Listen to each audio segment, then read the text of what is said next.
The message arrived in a whisper, a ghost in the vast, cold static between the stars.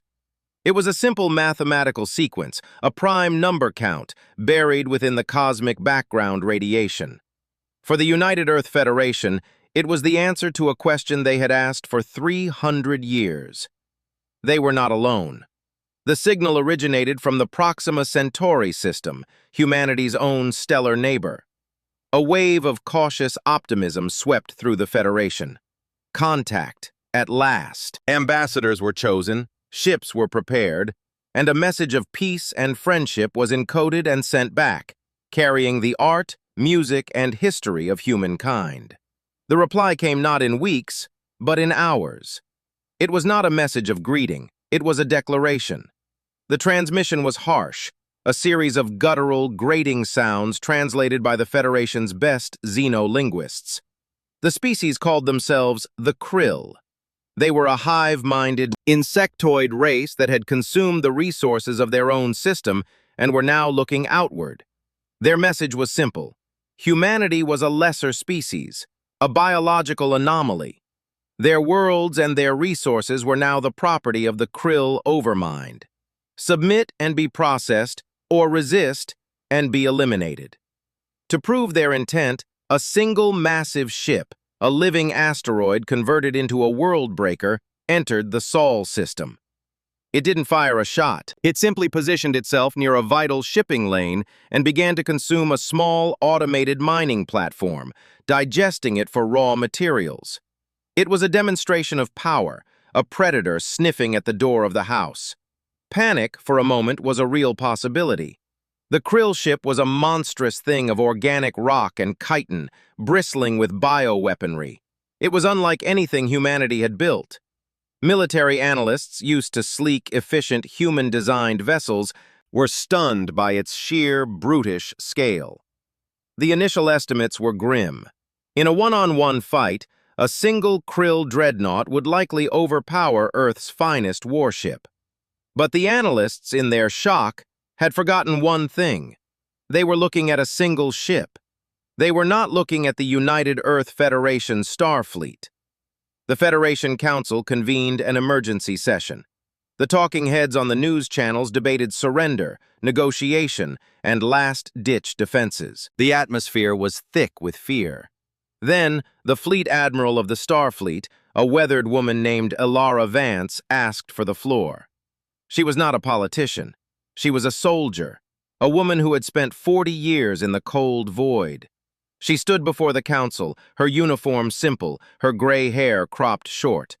On the screen behind her, the lone Krill ship hung in the blackness, a silent, waiting threat. "With respect," Admiral Vance began, her voice cutting through the panicked murmur like a blade. "You are all looking at the wrong thing." She touched a control on her wrist. The image on the screen changed. It pulled back, far back, from the single Krill ship. It pulled back from the orbit of Pluto, past the Kuiper Belt, until the entire solar system was a tiny dot in the center of the screen. And then, the image began to fill with countless smaller, colder dots of light. Each dot represented a ship. They were not clustered near Earth. They were scattered, patrolling the vast emptiness, running silent drills near the gas giants, guarding the shipyards of Mars and the asteroid belts.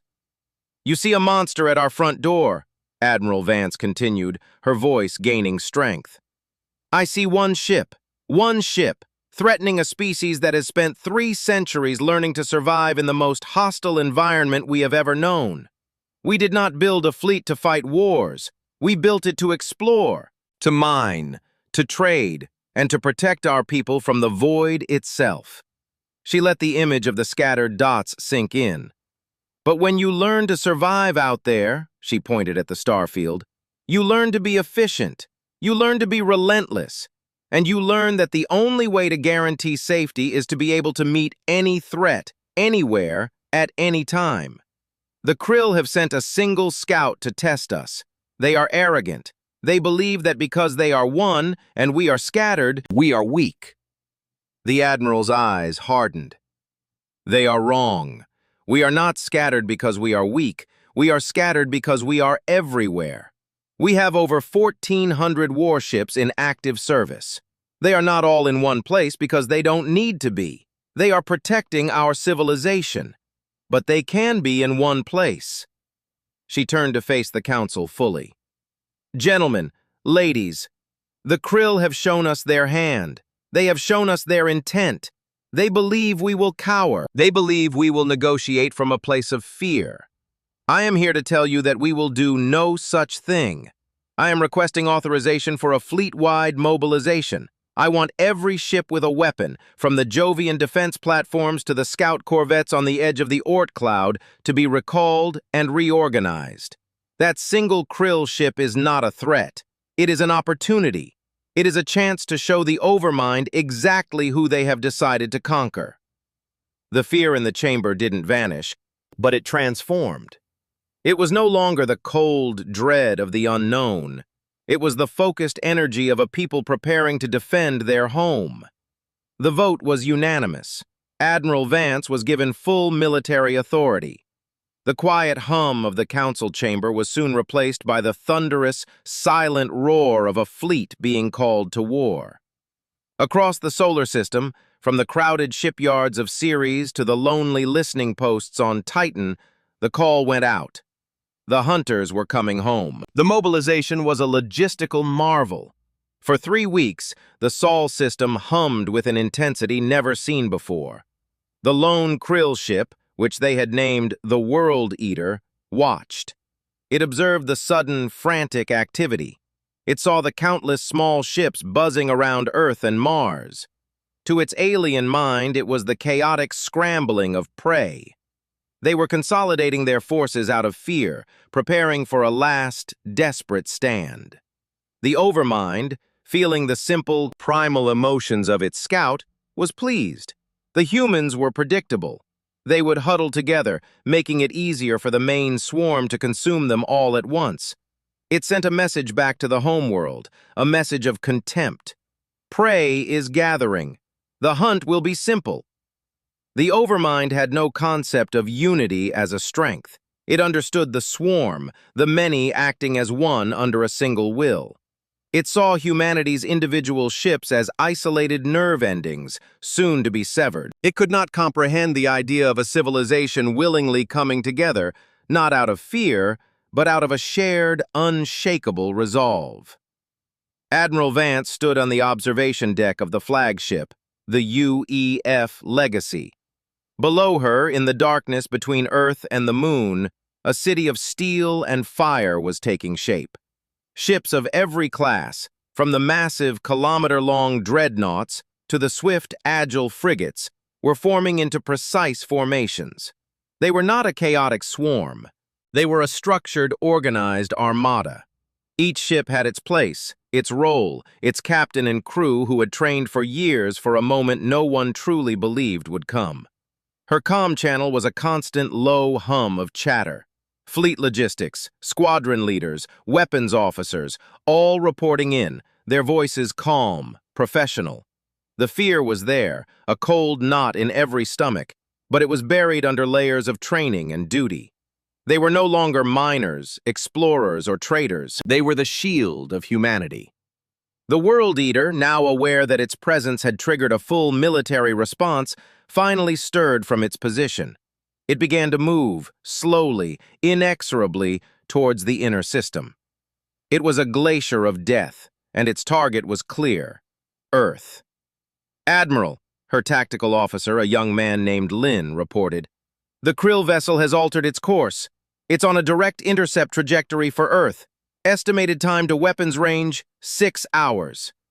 Vance nodded, her face a mask of calm. "Thank you, Lieutenant. Signal all ships. Condition 1.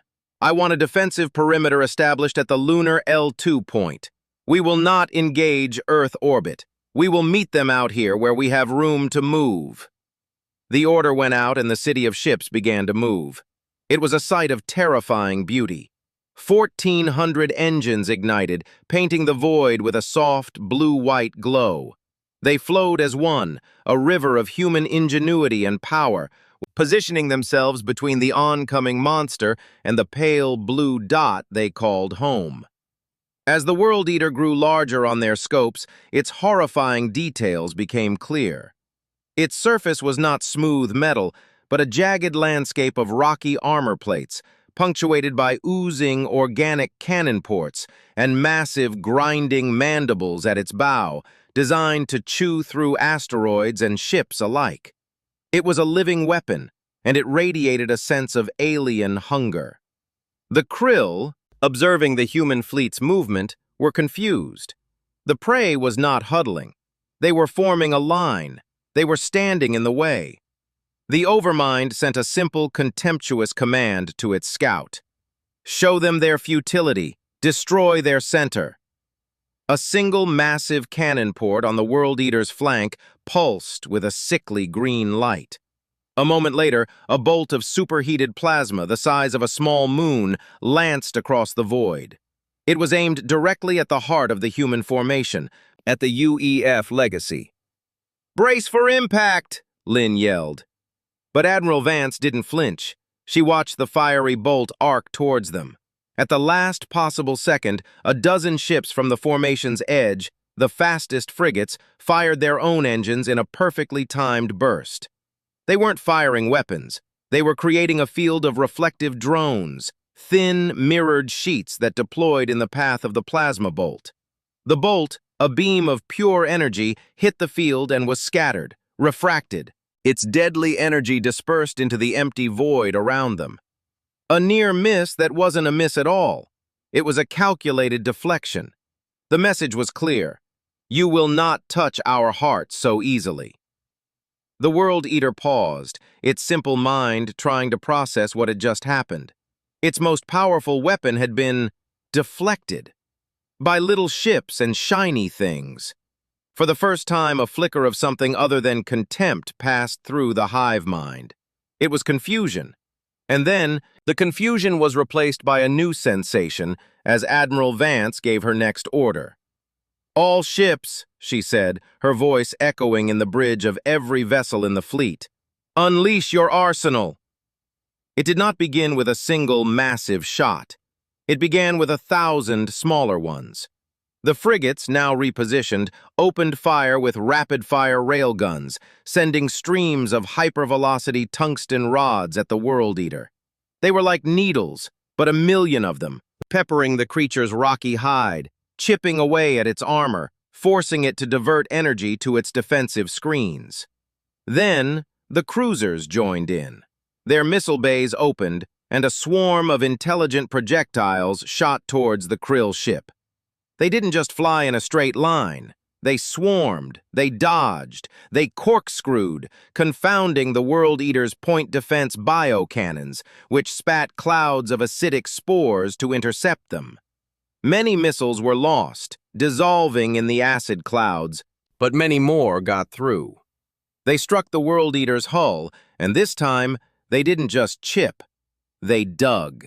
They burrowed deep into the organic rock before detonating, blasting craters in the living armor, exposing the softer, vulnerable flesh beneath. The krill ship roared, a silent psychic scream that washed over the human fleet. It was a sound of pain and outrage. It fired its weapons wildly now, plasma bolts and streams of crystalline shards lashing out in all directions. The human ships, agile and well-drilled, scattered and reformed, a deadly dance of evasion and return fire. A few ships were caught. A frigate, too slow to dodge a shard storm, was torn apart, its crew lost in a silent explosion of atmosphere and metal. Another, a cruiser, took a direct plasma hit to its engine section and tumbled out of formation, a burning wreck. Each loss was a sharp pain in the heart of the fleet, but the formation held. They were not a mindless swarm sacrificing themselves. They were a machine, and each lost part was immediately compensated for. The gaps closed, the fire intensified, and still the heaviest hitters, the dreadnoughts, had not fired a shot. They hung back, their massive main guns, spinal-mounted mass drivers, and energy projectors charging silently. They were waiting. On the bridge of the Legacy, Admiral Vance watched the battle unfold on the holographic display. The World Eater was wounded, its hide torn and bleeding strange phosphorescent fluids into the vacuum. But it was still fighting, still dangerous. Its attention was focused on the annoying little ships that kept stinging it. "It's blinded by the swarm," Vance said quietly. "It thinks the frigates are the main threat. It doesn't see us. It doesn't understand combined arms." She looked at her weapons officer. "Commander, all dreadnoughts. Target its primary weapon ports and the base of those mandibles. Fire on my mark." "Targets acquired, Admiral," the commander replied, his voice taut with anticipation. "All dreadnoughts report weapons hot." Vance took a final look at the battle. The frigates were pulling back, drawing the World Eater's fire, leading its gaze away from the core of the fleet. It was the oldest trick in the book, and it was working perfectly. "Mark!" The universe, for a single silent moment, turned white. 40 dreadnoughts, the pinnacle of human engineering, fired their main cannons in unison. They did not fire explosive shells or plasma bolts. They fired solid, dense projectiles of depleted uranium and tungsten, accelerated to a significant fraction of the speed of light. They fired focused beams of charged particles that could strip away matter at the atomic level. They fired concentrated beams of hard radiation. The combined salvo crossed the distance in the span of a heartbeat. It struck the World Eater with the force of a small sun. The creature's remaining organic shields, already weakened, collapsed instantly. The beams and projectiles punched through its rocky hide as if it were paper. They didn't just create craters, they carved deep, glowing chasms into the ship's very core.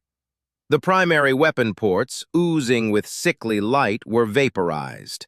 The massive, grinding mandibles at its front, the symbol of its predatory nature, shattered into a billion fragments of rock and chitin, blown out into space. The World Eater didn't just stop fighting, it began to die. Its internal systems, a complex biological network, were catastrophically failing. Fires, fed by internal atmosphere, raged in the wounds. Its psychic scream, once a roar of pain, became a thin, reedy wail of pure terror and confusion. It had never encountered anything like this. It had never been hurt. It had never been made to feel fear. The concept was alien to it, and its mind, so used to absolute control, shattered under the assault. The human fleet did not let up. The frigates and cruisers, seeing the monster falter, pressed their attack, pouring fire into the gaping wounds. They targeted the sources of the psychic scream, the creature's nerve centers. Another volley from the dreadnoughts, this time targeted at its core, sealed its fate. The World Eater did not explode in a single dramatic fireball. It simply came apart. Great chunks of its body, no longer held together by the creature's life force, began to drift away. The sickly green lights in its cannon ports flickered and died. The psychic scream faded to a final, pathetic whisper, and then was gone, swallowed by the vast, indifferent silence of space. Where the monster had once hung, a threatening presence in the black, there was now only a slowly expanding field of debris. Lifeless. Cold. Echoes. On the bridge of the UEF Legacy, there was no cheering. Not yet. The crew stared at the screen, at the drifting rubble that had, moments before, been an apocalyptic threat. They had done it. They had won. Lieutenant Lin was the first to speak, his voice a hoarse whisper. "It's gone. The entire ship. There's nothing left but rocks." Admiral Vance let out a long, slow breath she hadn't realized she'd been holding. The tension in her shoulders, a weight she'd carried for 3 weeks, finally began to ease. She looked at the holographic display, at the scattered wreckage, and then at the hundreds of green icons that represented her ships. The red icons of the fallen were few, but each one was a universe of loss. She would mourn them later. "Signal all ships," she said, her voice regaining its steady command. "Cease fire! Secure from general quarters! Well done! All hands! Well done!" Only then did the bridge erupt. It wasn't wild, uncontained cheering. It was a release. Officers embraced, tears streaming down their faces. Young ensigns slumped in their chairs, overwhelmed by the sudden release of adrenaline. They had faced a nightmare and had won. They had proven that humanity was not prey. The news spread through the fleet like a wave of light. From the largest dreadnought to the smallest frigate, the message was the same. The monster was dead. Humanity had survived its first contact with an intelligent alien species, and they had done so not by cowering, but by standing together, by using their intelligence, their adaptability, and their unbreakable will. Days later, a salvage team approached the largest remaining chunk of the World Eater. It was a lifeless, cold rock. But buried deep within its crust, they found something. A pulsing organic node, still faintly active. It was a fragment of the krill overmind, the part of the hive mind that had been in the ship. It was damaged, its thoughts a jumbled mess of pain, confusion, and a new, terrifying emotion it had no word for. The science team brought it aboard their ship, containing it in a secure, sterile environment. As the human scientists studied it, the fragment began to broadcast a signal. It was weak, broken, but it was aimed at a single point in the sky, the direction of the krill homeworld. The signal was not a report of a successful conquest. It was not a request for reinforcements to finish off a weakened prey. The fragment's shattered mind could only broadcast one thing, over and over. It was the sum total of its final experience. A simple, horrifying message for the rest of the Overmind to hear. They did not fight as one. They fought as many. They are not prey. They are hunters. 1,400 ships, and they left nothing behind.